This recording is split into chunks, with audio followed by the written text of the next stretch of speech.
Hello, I hope you are having a lovely day so far. Today's video, I just wanted to go over 9 tips that I think will be super helpful for going back to the gym post-lockdown.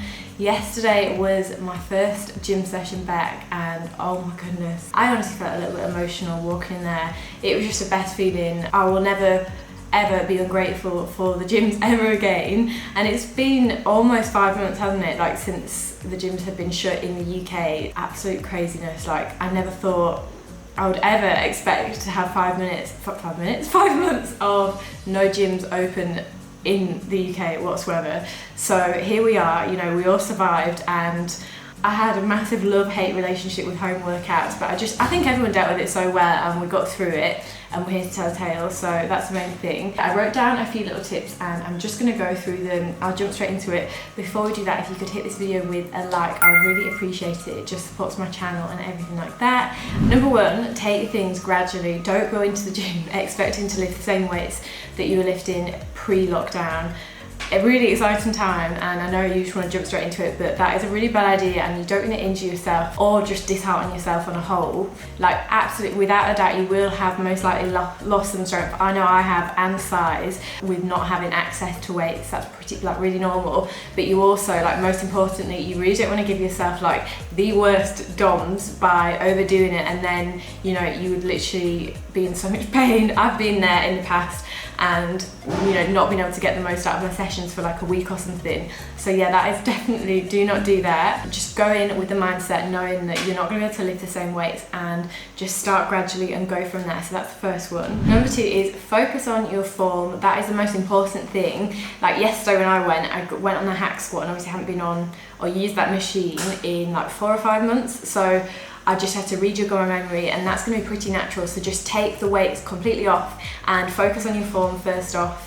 You know, you might need to just remind yourself and make sure you're comfortable doing the movement before adding any weight. So it's just like going back to basics, but don't worry, that's not going to last forever. It's just going to take a couple of weeks and you'll be right back in the swing of things. Especially movements like compound lifts, you really want to focus on getting those right, because you don't want to be doing the wrong form like with weight on top of that. The third one is regular training. I really wouldn't go in with the expectation of training like 7 days a week. Like, don't feel like just because you've had some time off the gym over the past few months that you need to go and do all this crazy training, because you're not going to give yourself or your body, your tissue, your muscles chance to repair and recover, and it could just lead to an injury, which is just going to prolong your training in the long run. So you're best just taking things steadily. I'd honestly recommend doing a mixture of gym training and then still home training just for the first couple of weeks until you're feeling a bit more comfortable like within your body. But I guess it completely depends like what access you've had to weights and stuff whilst like this period. For me, for the first 2 weeks, I'm going to be lifting just like 30 to 40% of my strength,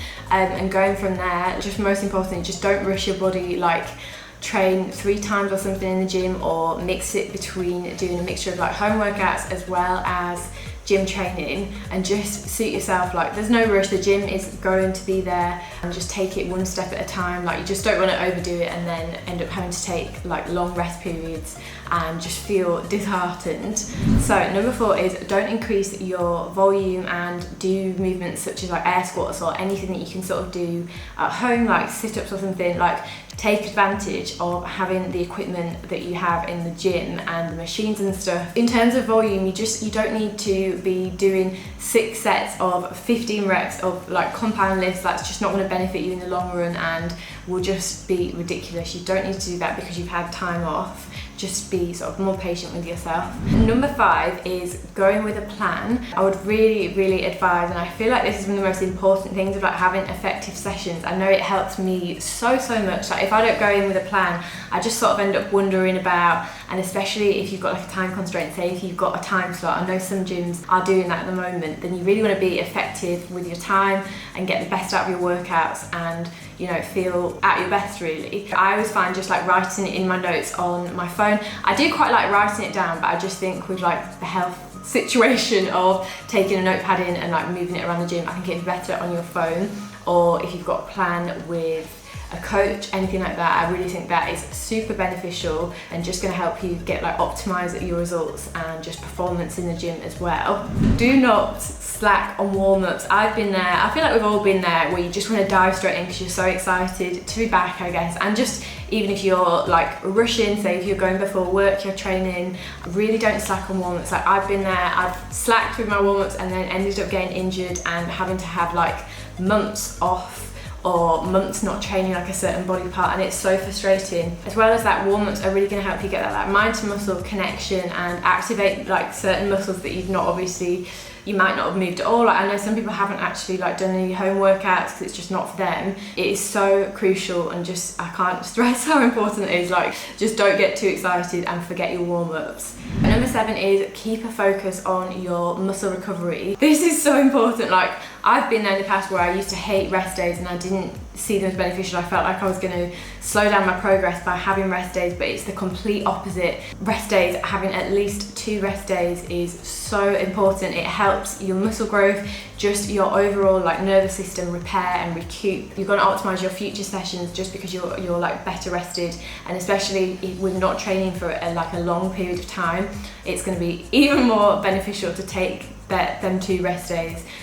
So yeah, that is a definite. And the next thing is add some cardio. So I know like so many people have regularly and doing more cardio, and I would not say like, say if you are strength training, like that's my main sort of form of training, but since I've been in lockdown I've definitely been more active with my cardio and doing it more regularly. So I would definitely say to incorporate that into your new routine, especially if it's something you've enjoyed, just because it's going to be like a massive switch up. Say if you've been going on like 4 or 5 runs a week to then just strength training, I think it's a really good idea to incorporate the 2, so you could have like, I don't know, 3 or 4 strength days and then add in 1 full cardio day, something like that, or like still add your little HIIT workouts in. There's so many ways to just, you know, incorporate it, and especially like I said, if it's something that you've actually found that you quite like, then keep it in. Lastly, number 9 is just enjoy and appreciate the gym, which I'm sure you will do. Like I know yesterday I was literally just like, I had the best session.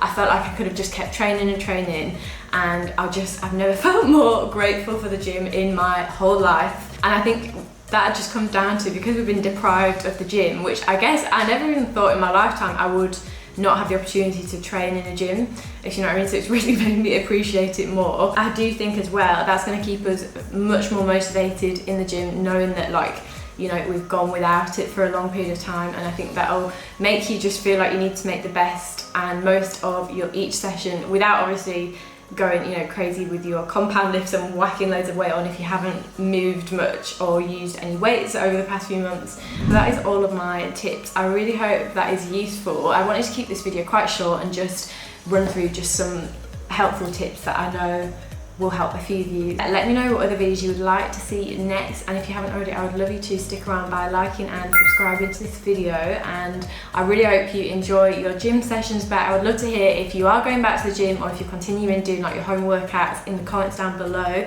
and I'll see you in the next video.